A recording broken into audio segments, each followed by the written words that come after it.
Fala pessoal, tudo bem? Meu nome é Túlio. No vídeo de hoje a gente vai conversar um pouquinho sobre o Vigia. Tem bastante coisa para a gente falar. Quero conversar aqui sobre o CRA Languiru, tem atualizações. Quero conversar também sobre os dividendos. O fundo vem pagando 13 centavinhos. Será que ele vai ter condição de continuar pagando esse dividendo? A gente vai dar uma olhadinha ali, né, em quantos centavos ele tem acumulado por cota ainda não distribuído. Quero comentar também sobre a importância da pulverização nos fundos de dívida, beleza? Então vamos lá. O fundo encerrou o mês de junho com a totalidade de seu patrimônio líquido alocado em CRAs, distribuído em 28 ativos, num total investido de quase 900 milhões. Os demais recursos estavam em caixa. O fundo então distribuiu, como disse, 13 centavinhos por cota, o que é equivalente a uma rentabilidade líquida de CDI mais 3,6, com base na cota patrimonial de R$ 9,51. Bom, as movimentações do fundo. Então, dentro do mês de junho, o fundo adquiriu 13 milhões do CRA Cotricampo com cupom de CDI mais 5% e vendeu 19,4 milhões do CRA Belagrícola 2. A gestão continuará diminuindo a posição neste e outros ativos para adquirir novos CRAs e aumentar a diversificação da carteira. Bom, pessoal, aqui é o primeiro ponto que quem acompanha o canal já tem um tempo já estava ligado. Eu comentei isso em um vídeo 2 a 3 meses atrás, que era sobre a forte concentração do Vigia em pouquíssimos devedores. Não vou me lembrar agora de cabeça, mas salvo engano, era algo acima de 3/4 do PL do fundo em 3, 4 devedores. Tá? Comentei na época que parte dessa concentração a Valora tem o costume de usar como caixa. Explico. Então, ela aumenta a concentração em determinada dívida que ela tem muita confiança para aguardar uma nova oportunidade no mercado ou a originação de uma nova dívida. E ele vende parte desse CRA e compra essa nova dívida. Entretanto, essa grande concentração não se devia só em razão disso. Já tinha extrapolado muito essa questão de caixa que a Valora usa, né, alocando em CRAs, estava realmente muito concentrado. Com um problema na Languiru, a gestão acredito que vai acelerar aqui essa questão da pulverização, que é muito importante nos fundos de dívida, justamente porque, imaginem assim, pessoal, imaginem que vocês emprestem para 10 pessoas R$ 1.000, R$ 1.000 para cada uma, ok? E essas pessoas, cada pessoinha vai te devolver 1.100, ou seja, R$ 100 vai ser ali o seu juros, ok? Pensem que 9 pessoas pagaram corretamente, ou seja, você recebeu R$ 9.900. Só que uma pessoa, ela te deu calote, ela não pagou nada, ela pagou R$ 0. Ou seja, você emprestou R$ 10.000 para 10 pessoas na expectativa de receber R$ 11.000. Uma única pessoa te deu calote. Você recebeu 9.900, saiu no prejuízo de R$ 100.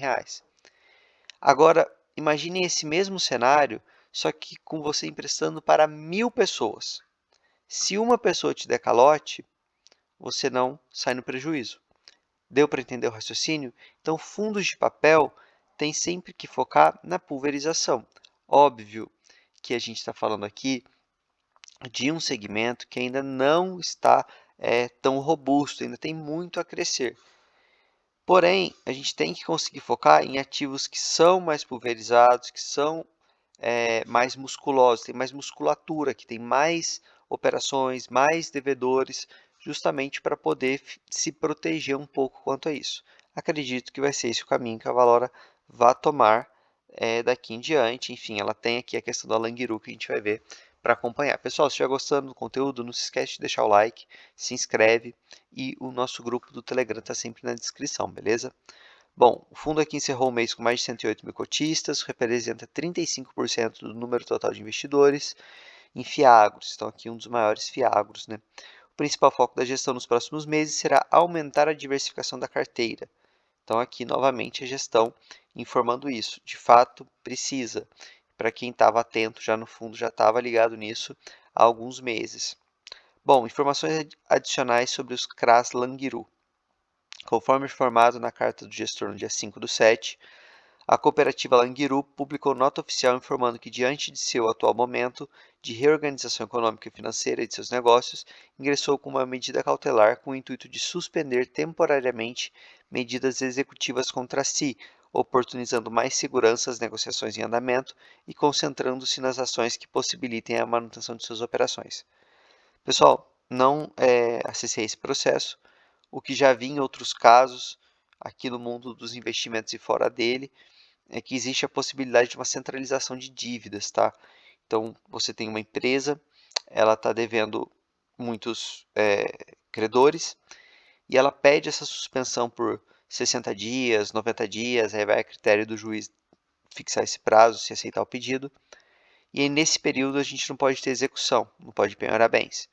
Mas nesse período, a empresa tem que apresentar um plano para conseguir honrar com aqueles compromissos. É bem semelhante à recuperação judicial, mas não é ainda a recuperação judicial que tem uma lei própria para seguir ali o seu procedimento, tá? E aqui a gestão continua informando nesse sentido. Então, conforme apresentado pela Languiru, em coletiva de imprensa do dia 6/7, a medida cautelar apresentada foi deferida, concedendo a suspensão das execuções contra a cooperativa, o que trará disponibilidade sobre seu patrimônio, principalmente seu caixa, melhorando sua condição operacional. Então, ok, nesse período não vai ter execução, ela vai estar com caixa livre, mas é nesse período que ela vai ter que conseguir solucionar a sua vida, né?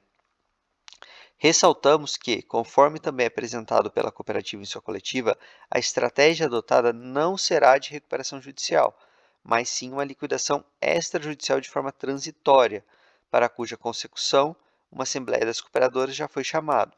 Ou seja, a cooperativa apresentará um plano para a quitação de suas dívidas a partir de uma liquidação organizada de seus ativos, preservando suas atividades operacionais principais. Foi algo que eu comentei com vocês.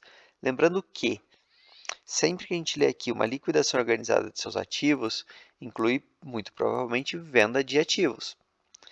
E aí a gente fica na dependência do mercado, né? Tem que ver qual é esse ativo, qual a liquidez desse ativo para poder. Porque pensa assim, pessoal, se ele tem um ativo que é muito líquido e ele consegue vender, beleza, ele consegue ali reorganizar o seu fluxo, o seu caixa e a cooperativa voltar ali aos trilhos.